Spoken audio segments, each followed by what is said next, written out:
People no longer bound by their non-disclosure agreements. What can you now disclose? Story 1. Not me, but my cousin. He was working his first job in marketing in one of the top marketing firms in the country. My cousin is ridiculously good looking. Used to be a model for A&F, not just the local store models, but one of the national models, and dresses well. So he got the job, and his boss's boss, male, starts hitting on him ridiculously. He's invited to lunch, dinner, asked if he wants to go to the boss's weekend home, all the time turning him down. One time in the car, his boss told him how quickly he would advance if he spent the weekend with him, and my cousin recorded the entire conversation. He nopes the boss and then ghosts him on invites for weeks until the boss stops asking. Fast forward to 3 months after he's hired, and he's doing his review with HR and his immediate supervisor is there. He starts to hear about how he's not a good fit, not a team player, etc. They let him know they were terminating him, and he grabbed the paperwork they wanted him to sign and put it in his pocket. Then he pulled out his phone and played his boss's recording. After he was done, he looked at the HR manager and asked if she had anything to say. They both left the room acting shell-shocked, and he stayed there in the conference room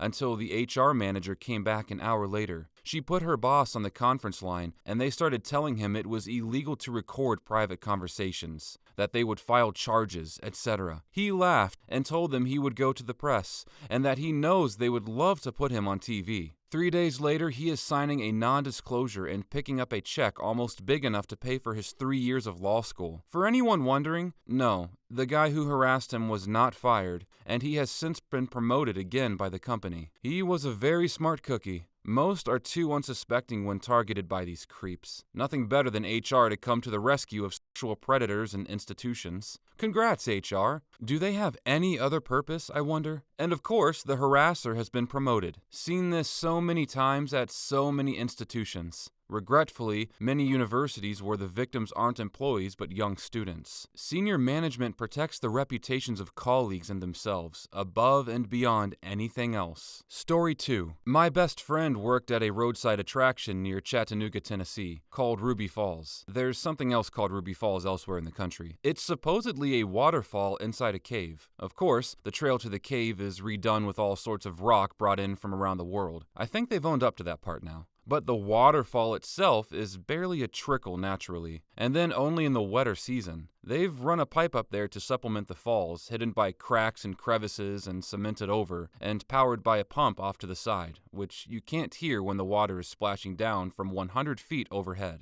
It's 99% from the city of Chattanooga, or maybe Lookout Mountain municipal water supply. Of course, with such a wet area, old electrical wires going back to the Great Depression, and 300 feet underground, it sputters, or shorts out and stops every now and then. The first rule in the falls room is make everybody leave immediately if the power goes out. Not for safety, but because the fable agreed upon will be shown as fake. Story 3. It's not an NDA, it's a secrecy agreement with DoD that elapsed after 25 years. I worked as a programmer for the U.S. Air Force on the global USAF budget in 1979 through early 1981. There was a period of time after Reagan became a leading candidate, but before he won the election or took office. Jimmy Carter was a lame duck president, and many senior officers really hated him. During this time, the USAF had blown the B-1. Not the B-1A, not the B-1B. This was when it was just the B-1. People had spent a significant portion of their careers working on delivering the B-1 program. They really believed in the B-1 as a strategic long-range supersonic bomber. Jimmy Carter hated the B-1. He viewed it as a wasteful, unnecessary, bloated program designed to keep the builders afloat at the expense of the taxpayer. He had canceled the project in something like 77, but a couple flying examples were available, but never to see service. Reagan loved the B-1. It was everything he loved about our military programs. Fast, sexy, high-tech, and better than anything the Soviets had. All of that being said, here's what happened. Jimmy Carter gave explicit orders that the only two, not certain,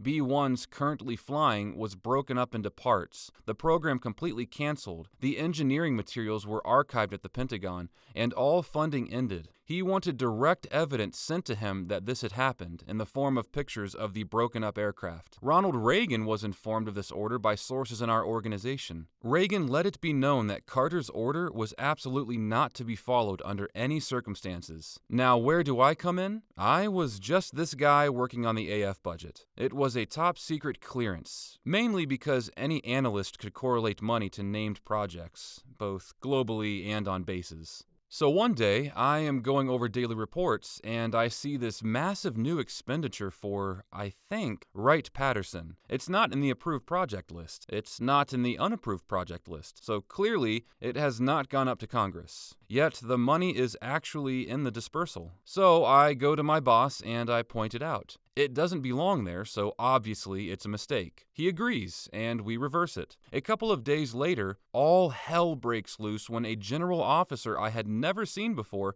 comes rampaging through the office demanding to know who shorted his funding. Now, at this point, we get hauled into a room, sworn to secrecy, and told to fund this maintenance project. What was the project? Pay a huge team of contractors to very carefully disassemble one of the B-1s, drag in parts from other aircraft, show it being crushed, and send pics to Carter. Meanwhile, reassemble the plane and hide both of them inside black hangars. And that was why Reagan was able to have the program restarted literally within days of taking office. The program was fully back online in 1981. Story 4. Technically, I'm still bound by the NDA, but the company didn't know how to write NDAs. It's like they had the following conversation. Legal. Hey, we need an NDA just like all these other companies have. Publisher. Do you know how to write an NDA? Legal. No. The NDA was for a role-playing game that I signed up to playtest with the group. The NDA itself actually forbade me, the person running the game and providing feedback to the company, from talking about it, but had no such restrictions in place for anyone I ran the game for. It only required me to sign it, not any of the players. The way it was written, I was not allowed to play the game with any of the players in the group. How they expected anyone to playtest the game, I don't know. The way that RPG playtests are supposed to happen is, the company releases a playtest document, people play it, and then they make changes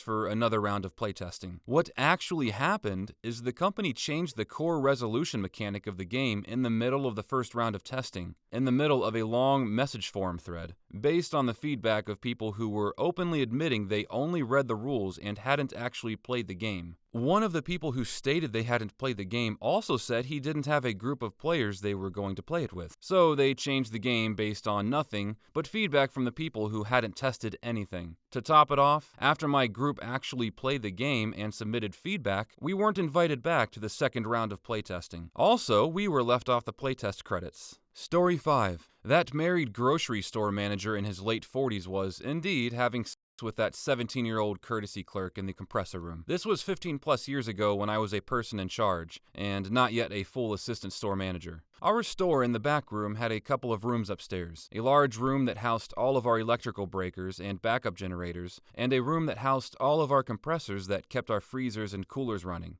Both were locked at all times for security reasons. They were accessible only through the back room. The 17-year-old courtesy clerk, Bagger, had worked there for a while. She was, not the best worker. She had a habit of disappearing for a half hour or hour at a time. I and the other PICs complained and tried discipline, but the store manager blocked it, so we just dealt with it. Yes, she was an attractive blonde. I was in charge one night, and we got an alarm that one of the compressors was low. It was my job to check the level, record the compressor number, and turn it in. When I went up to the room, the door was propped open with a bucket. I assumed whoever worked in the room last left it open. If you have never been in a compressor room before, I have to tell you that it is loud. Our store had several diesel engines that powered the compressors. I proceed into the back of the room, come around a corner to see the girl, not quite naked, but not fully clothed, being serviced by our store manager, who had left for the day hours ago. Neither saw me, and I hightailed it out of there. I wrestled with what to do. I was worried about my career at the time, so I called the security hotline and made an anonymous call and told them in vague terms what happened and that they should contact me about details. I'm 100% certain that they knew it was me that called. A couple of days later, the store manager is suspended and I'm interviewed. The assistant store manager is interviewed and the PICs. They told us not to discuss it, so of course we did. I was a little late to the party. Almost everyone knew. The store manager would use his store keys to come into the back room, meet the courtesy clerk, and then would hook up in the compressor room. She was not the first teenager he had done this with at this store and others. They fire the store manager, and like an idiot, he sues. Dozens of people are deposed. NDAs are drawn up and signed. He thinks better of it, drops the suit, and that's the last I ever heard of him. The girl quit right after the store manager was suspended. Story 6. I worked at a small bakery in New York City when I was younger. Every morning, the bakery would take their day-old cupcakes and deliver them to a tour company that did Sex and the City tours. The tour company would pass our cupcakes off as cupcakes from Magnolia and significantly much more popular bakeries. Story 7. When I was fired from Auntie Anne's in 2010, I signed a 10-year non-compete NDA contract, promising not to detail the baking secrets or work for another pretzel establishment. Well, that ended this year, so now I can run out and start a pretzel store because the secret I was keeping was making pretzels literally requires 2 products. One of them being water, and the other a large bag of pretzel meal/dust/powder. Quite literally, anyone with $2,500 can start a pretzel stand and make perfectly fine pretzels. It's not difficult whatsoever. Story 8. I used to work for a large gas station chain. I worked at its warehouse where it creates a lot of the donuts. The room was really hot, so we were always sweating. There's some machines where the donuts get glazed in chocolate. They're these small machines that look almost like a barbecue grill. They always wanted us to be super fast glazing the donuts. Working in a hot room and working at super fast speeds, it was natural for a lot of people's sweat to just drip in the chocolate underneath us. Never eat the chocolate donuts from a gas station. Honestly, if the worst thing in those donuts is human sweat, I'm impressed. Story 9. I was wrongfully terminated by a past employer. They lowballed the settlement offer and withheld payment on my accrued vacation. This part was actually illegal. It took about a year to get to the point where their attorneys realized that we were not lying about them holding back the accrued vacation, and this caused them to make a more than generous offer to make my claim against them go away. Story 10. I signed an NDA after negotiating a 6-figure settlement with my mortgage lender. Back in 2013, the bank illegally sold my home while I was living there and making monthly payments. I discovered this when new owners evicted me and my 3 kids. At the time, I thought someone was trying to steal my identity, etc. I spent the next 2 years writing legal documents and had to represent myself in court. The bank owned every legit legal firm I contracted. Also, the first lawyer I hired took my last $7,000 and was promptly disbarred for misconduct with previous cases. I had no money, no home, but I had a laptop, printer, and access to the country court law library. We were about a week away from selecting a jury when we came to a settlement agreement. In the end, each of my kids, now in their 20s, got an inexpensive new car, and I live at the beach. Which bank, you ask? I can't tell you the name, but I might suggest that it rhymes with case. They settled because they were worried that if the case went to trial, it would become public. Then everyone would know for certain that they had lied, cheated, and swindled to steal homes from hard-working people. The bank would lose when no one took out new loans with them. I received a posting on my front door. I went to the eviction court and lost because technically the new owners paid for my house. I was given 7 days to move all my stuff, had lived there 13 years, or face the sheriff. I had 3 kids. I didn't want the drama of handcuffs. So we packed and moved, then sought relief through the court system. I don't even understand how this was possible. Is it still possible in the present day? How did the eviction go? Like, did the sheriff show up or was it just a letter? Story 11. People wouldn't believe how old-fashioned IT systems are behind big online shops, etc. Like anyone with decent IT skills would be able to crack them. Some of them are 30-year-old command liners that are only in place because everything got built around them and have never been replaced. Story 12. I was a contractor for NASA. I still fully support the agency, but I was extremely bugged when I learned that each separate NASA center, examples given JPL, Kennedy, Amos, Goddard, hides many of its investigations and breakthroughs from the other centers so that when HQ is ready to assign a big mission, and a lot of dollars, to one center, they have a better chance to compete over the others. Look what we invented! Amos can't do this over there. Give us the next moon orbiter. The downside is that there is a ton of reinvention and duplicated efforts going on. Sometimes years of work go down the drain when another center does the same thing faster. My perspective was, you all work for NASA. Share knowledge, collaborate. I was frequently ordered to tone down anything revealing when speaking to other centers. That's not at all different from how the big national labs used to work. The rivalry between Lawrence Livermore and Los Alamos is almost legendary. Supposedly, they got better about sharing, but it wouldn't shock me if they were still up to the same hijinks. Story 13. McDonald's made me sign an NDA regarding a robbery that took place during a graveyard shift. They made me take a polygraph test because they thought my ex and I were involved due to the simple fact that I had stopped by that day to pick up some documents. I was a manager. I had business to do. Fuck you, McDonald's. There typically are many questions. Some have wondered in the past if I made this up, requested details or explanations. I'll give some extra information. I was around 19 to 20 years old. This was almost a decade ago. I was pretty naive then. By the time I realized this might have been illegal, I mentioned it to a co-manager and she advised me to not bring it up again so as to not involve myself in trouble or damage my future job prospects. I worked at a franchise located in a rural area with an almost entire Latino population, where everyone knows each other. I took home some of the weekly schedules and production projections for highlighting. They would make me do this highlighting shit weekly. The store manager in charge would allow me to do this on a weekly basis. The area supervisor called to tell me I'd have to take a polygraph test. He mentioned that I could decline taking the polygraph test, but I'd be taken off the schedule and I wouldn't be trusted again. The police showed up to the restaurant, picked me up, held me at the investigation building for around 8 hours, and then they sent me home. When I passed the polygraph test, the area supervisor called again to mention that he appreciated that I took the polygraph, glad to hear I passed, and that he would always have my back. Eye roll. I left the job at McDonald's in 2014. At least it makes for a story to tell. Story 14. I once had to sign an NDA to get a price on a printer from my sign shop. This was a printer that was only sold by one distributor, by the way, so there wasn't even any direct competition on this particular model. I think their gimmick was that if they made a really big deal out of giving you this super secret pricing, that you'd be lulled into thinking it was really something special. Story 15. Never had an NDA on this, but if I give too much info, I'll get tagged and likely get in serious trouble.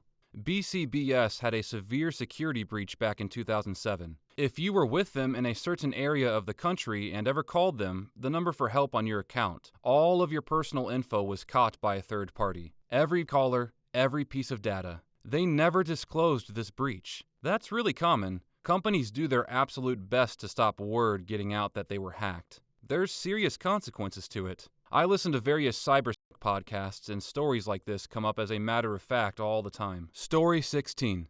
We reused buffet-style food served in a cafeteria that we're supposed to compost and record as waste. The health inspector says anything that's left open buffet-style and serve yourself can't be taken back and repurposed because it's not monitored and could be cross-contaminated or many other things. Nobody should ever eat buffet-style if avoidable, FYI. But the Fortune 500 company I worked for was unhappy about the money they were losing by composting the food, so they make us keep it and reserve it later or repurpose it into soup or casserole or something. Personally, I never did this and just waited for my boss to leave and compost the food, but others I worked with were too worried about losing their jobs to go against orders. I didn't want to be fired, but felt morally obligated to not feed people food that was meant to be garbage. So I just sneakily tossed it out when nobody was looking because I got paid really well there. We all had to sign NDAs saying we wouldn't tell the media or non-employees about recipes and procedures that covered leftover food and food waste. Eventually, my boss discovered what I was doing, and I stood up to him about not being willing to reuse garbage as food. So we agreed that I just quit, because while they could force me not to talk about it, they couldn't actually force me to do something illegal for my job, and I was clearly refusing to do it.